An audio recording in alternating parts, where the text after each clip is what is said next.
Sumber dalaman, dedah PAS akan pilih UMNO tolak bersatu. UMNO mahu PR15 demi jaga kebajikan rakyat.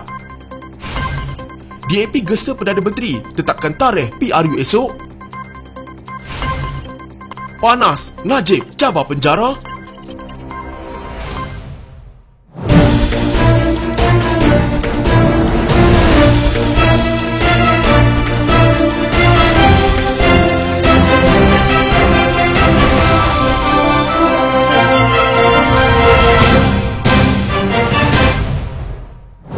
Presiden UMNO Ahmad Zahid Hamidi semalam memberi bayangan bahawa PAS akan membuat pusingan U dan kembali mengukuhkan muafakat nasional tidak lama lagi. Sumber yang dihubungi Malaysia Kini memaklumkan itu adalah antara isi taklimat yang disampaikan Ahmad Zahid dalam perjumpaan tertutup di Pusat Dagangan Dunia Kuala Lumpur. Pertemuan yang jelas dibuat di ambang pembubaran parlimen itu turut dihadiri Perdana Menteri yang juga Naib Presiden UMNO Ismail Sabri Yaakob. Kata sumber terbabit, Ahmad Zahid memberi gambaran mengenai langkah terbaru PAS itu melalui ucapannya. Presiden bagi gambaran bahawa PAS akan bersama Barisan Nasional dalam PRU ke-15. Itu antara inti parti yang kami hadam. Ada kemungkinan besar PAS akan bersama kami, katanya ketika dihubungi. Terdahulu Malaysia Kini melaporkan UMNO mengadakan pertemuan dengan pemimpin dari 191 bahagian UMNO di Dewan Tun Hussein On. Ahmad Zahid dalam sidang medianya selepas pertemuan itu antara lain menegaskan PAS perlu segera memutuskan kerjasamanya dengan Perikatan Nasional jika mahu terus bekerjasama dengan mereka. Tegas anggota Parlimen bahagian Datuk itu, PAS juga sedia maklum tentang syarat UMNO itu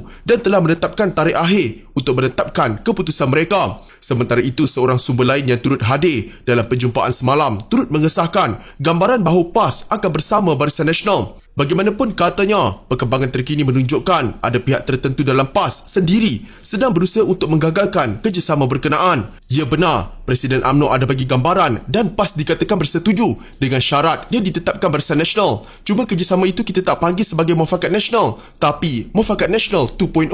Cuma saya dapat maklumat terkini yang ada pihak dalaman PAS sendiri cuba menghalang kerjasama ini. Difahamkan orang-orang yang rapat dengan Presiden PAS juga. Katanya yang enggan didedahkan namanya ketika dihubungi Malaysia Kini. Sebagai rekod, PAS sebelum ini dilaporkan akan mengkaji secara mendalam keterbukaan UMNO mahu memulihkan agenda penyatuan ummah susulan pertemuan empat mata pemimpin tertinggi kedua-dua parti. Setiausaha Agung PAS Taqiyuddin Hassan berkata, PAS akan membuat keputusan muktamad mengenai kerjasama mereka dengan UMNO pada hujung minggu ini. Presiden UMNO Ahmad Zahid Hamidi menempelak Dr. Mahathir Mohamad yang membidas parti itu kerana mendesak pilihan raya awal walaupun amaran musim banjir. Sambil menafikan dakwaan bahawa UMNO hanya berminat untuk berkuasa, Zahid berkata tujuan mengadakan pilihan raya umum ke-15 segera adalah untuk menjadikan kerajaan yang stabil dan kukuh demi kepentingan rakyat. Tun Dr. Mahathir mendakwa ramai akan cedera dan mati jika PR15 diadakan sekarang, walhal tiada siapa dapat meramalkan dengan tepat adakah banjir besar akan berlaku atau tidak. Usaha memperlekehkan kewibawaan pasukan keselamatan kita, malah Jabatan Meteorologi Malaysia menerangkan istilah hujan purata yang diramal berlaku tidak semestinya menyebabkan banjir besar. Bagaimanapun itulah jua pentingnya PR15 diadakan sekarang untuk menjadikan sebuah kerajaan yang stabil dan kukuh bagi menjaga kebajikan rakyat, katanya dalam satu hantaran di Facebook. Sambil membidas Mahathir yang mendakwa bahawa UMNO tidak mempedulikan nasib rakyat dan hanya mahu jadi Perdana Menteri, Zahid menafikannya dan berkata UMNO juga pernah membuktikan sebaliknya. UMNO berlapang dada menyokong Presiden Bersatu Muhyiddin Yassin jadi Perdana Menteri ke-8 tanpa sebarang syarat seperti dilakukan Presiden Bersatu terhadap Perdana Menteri ke-9. Keputusan itu dibuat semata-mata demi kelangsungan pentadbiran kerajaan ketika itu yang amat penting kepada rakyat dan negara. Individu yang diketahui berulang kali mencerminkan kemahuan diri untuk terus menjadi Perdana Menteri ketika ini adalah pengerusi GTA iaitu Dr. Mahathir, pengerusi Pakatan Harapan Anwar Ibrahim dan pengerusi Perikatan Nasional Muhyiddin, katanya. Zahid seterusnya menyangkal kenyataan Dr. Mahathir yang juga pengerusi Pejuang bahawa Kerajaan Pakatan Harapan tumbang selepas 22 bulan menang PR14 kerana Barisan Nasional merampas kuasa. Katanya Mahathir terlupa bahawa Kerajaan Pakatan Harapan tumbang selepas dia meletakkan jawatan Perdana Menteri berikutan perebutan kuasa yang terjadi dalam Pakatan Harapan. Kisah perebutan kuasa yang berlaku dalam Kerajaan Pakatan Harapan ketika itu bukan satu rahsia lagi. Seluruh rakyat telah mengetahui apa yang berlaku. Mahathir didesak oleh sekutunya untuk menunaikan janji menyerahkan jawatan Perdana Menteri kepada Presiden PKR selepas tempoh 2 tahun. Mahathir sebaliknya bertindak meletakkan jawatan dan mencadangkan pembentukan sebuah kerajaan baru mengikut kehendaknya, kata Zahid. Bagaimanapun menurut Presiden UMNO itu, cadangan Mahathir ditolak oleh ramai pihak kerana berbau diktator dan autokrat. Susulan itu Zahid berkata, bekas Perdana Menteri itu sepatutnya berterima kasih kerana UMNO dan Barisan Nasional telah menyelamatkan kelangsungan pentadbiran negara yang kucak-kacir akibat percaturan politiknya dan Pakatan Harapan. Pengerusi DAP Lim Guan Eng menggesa Perdana Menteri Ismail Sabri Yaakob menyatakan tarikh sebenar pembubaran Parlimen ketika timbul spekulasi bahawa pilihan raya umum ke-15 akan diadakan dalam tempoh terdekat. Lim berkata ia perlu bagi meredakan ketidaktentuan perniagaan yang disebabkan spekulasi PR15 sambil menambah Ismail perlu tegas kerana dengan sekadar memainkan perkara itu seolah-olah menampakkan beliau seperti lemah. Dengan terus membuat seluruh negara gelisah, Ismail bukan sahaja mengganggu pentadbiran kerajaan tetapi juga iklim pelaburan di negara ini, katanya dalam kenyataan. Bekas Menteri Keuangan itu berkata, perniagaan menjadi tidak menentu dan pelabur akan menangguhkan keputusan melabur sehingga wujud kepastian jelas dan konsisten dalam dasar kerajaan.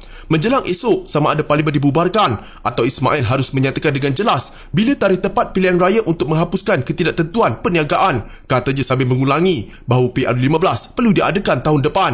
Semalam Ismail berkata, keputusan untuk mencadangkan pembubaran Parlimen adalah hak prerogatif beliau sebagai Perdana Menteri dan menegaskan parti politik lain tidak mempunyai hak bersuara dalam perkara itu. Pemimpin akan umbi memberitahu FMT bahawa 5 pemimpin tertinggi UMNO atau Top 5 telah bersetuju dengan tarikh PR15. Top 5 merujuk kepada Presiden UMNO, Timbalan Presiden dan 3 naib Presiden.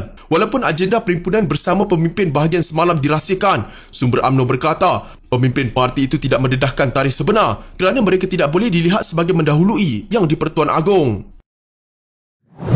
Najib Razak memfailkan tindakan undang-undang bagi mencabar keputusan Jabatan Penjara menolak permintaannya untuk menghadiri persidangan Dewan Rakyat. Bekas Perdana Menteri itu memfailkan permohonan mendapatkan kebenaran untuk semakan kehakiman melalui Tetuan Syafi'i & Co di Mahkamah Tinggi. Najib 69 menamakan Kerajaan, Menteri Dalam Negeri dan Komisioner Jeneral Penjara sebagai responden. Dalam permohonannya, Ahli Parlimen Pekal itu memohon perintah untuk membatalkan keputusan responden ketiga, Komisioner Jeneral Penjara yang tidak membenarkannya mengakses pegawai atau pembantunya bagi tujuan kerja Parlimen, perundangan dan pengundi kawasannya. Najib juga memohon perintah untuk mengetepikan keputusan responden ketiga itu yang tidak membenarkannya ke Parlimen pada tarikh persidangan yang dijadualkan. Beliau memohon pengisytiharan beliau berhak mendapat akses kepada pegawai atau pembantunya bagi tujuan kerja Parlimen, perundangan dan pengundi kawasannya, serta memohon perintah mandamus kepada responden supaya mengambil segala langkah yang perlu bagi membolehkannya mendapat akses munasabah kepada pegawainya atau pembantunya